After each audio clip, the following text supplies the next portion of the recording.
স্বামী ভক্ত খাদিজাতুল কুবরা রাদিয়াল্লাহু তাআলা আনহার স্বামী ভক্তির একটি নমুনা এবং তার জীবনের একটি অনুভূতি আজকে আপনাদের সামনে আলোচনা করব।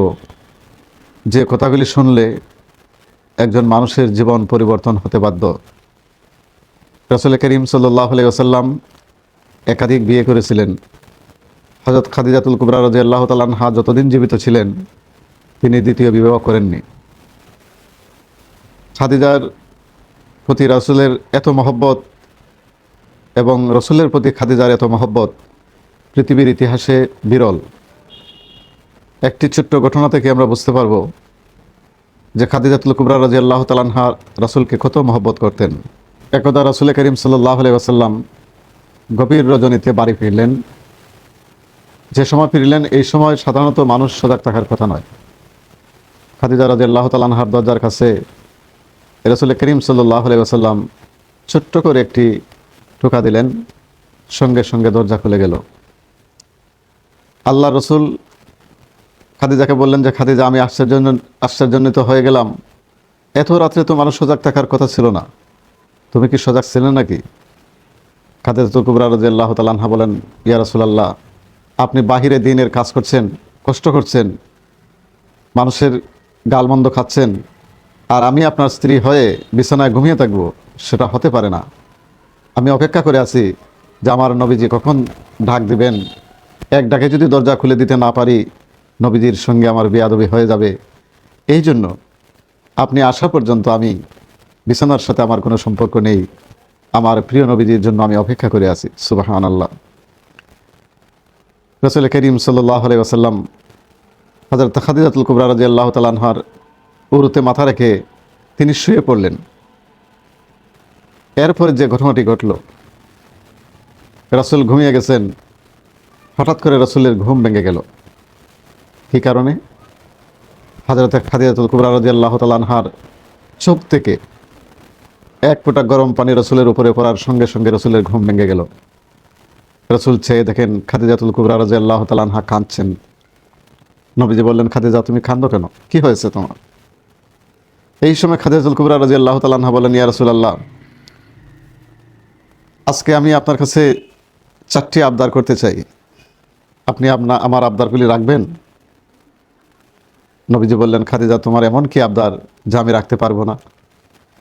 এই সময় খাদিজাতুল কুবরা রাদিয়াল্লাহু তাআলা আনহা তার যে অনুভূতি, তার যে আবেগ, কয়েকটি কথা নবীজিকে বললেন যে আমাকে ওয়াদা দেন যে আমার এই কথাগুলি আপনি রাখবেন। রাসূল বললেন যে খাদিজা, বলো তোমার কি ইচ্ছা, তোমার কি আবেগ, তোমার কি অনুভূতি, তোমার কি চাওয়া আমার কাছে বলো। এই সময় হযরত খাদিজাতুল কুবরা রাদিয়াল্লাহু তাআলা আনহা নবীজিকে 4টি অনুরোধ করলেন। 1 নম্বর, হে আল্লাহর নবী, আপনি আমাকে কথা দেন আমার মৃত্যুর সময় আপনি আমার পাশে থেকে আমাকে কালিমা তাইয়্যিবা পড়াবেন। সুবহানাল্লাহ। আমার 2 নম্বর আবদার হলো, আপনি নিজ হাতে আমাকে কাফন পরাবেন। 3 নম্বর আবদার হলো, আপনার শরীরের জামা দিয়ে আমার শরীরে কাফন দিবেন। আর 4 নম্বর আবদার হলো, ওগো আল্লাহর নবী, আমাকে যখন আপনি কবরে রাখবেন আপনার নিজের হাতে আমাকে কবরে রাখবেন, আর যতক্ষণ পর্যন্ত মুনকার নাকিরের সওয়াল জবাব না হচ্ছে ততক্ষণ পর্যন্ত আপনি আমার কবরের পাশে দাঁড়িয়ে থাকবেন। বলুন, আমার এই 4টি আবদার আপনি রাখবেন কিনা? আল্লাহর নবী খাদিজাতুল কুবরা রাদিয়াল্লাহু তাআলা আনহাকে কথা দিলেন, তোমার 4টি আবদার আমি রক্ষা করব। রাসূল করিম সাল্লাল্লাহু আলাইহি ওয়াসাল্লাম খাদিজার ইন্তেকালের পরে তার সেই আবদার অনুযায়ী সবগুলি ওয়াদা পূরণ করলেন। প্রিয় দিনী ভাই বোনেরা, খাদিজার ইন্তেকালের পরে রাসূল করিম সাল্লাল্লাহু আলাইহি ওয়াসাল্লাম খাদিজার কথা ভুলে যান নাই, বরং খাদিজাকে স্মরণ করার জন্য খাদিজার যারা বান্ধবী ছিল তাদের বাড়িতে মাঝে মাঝে উপহার পাঠাতেন। চমৎকার শিক্ষা।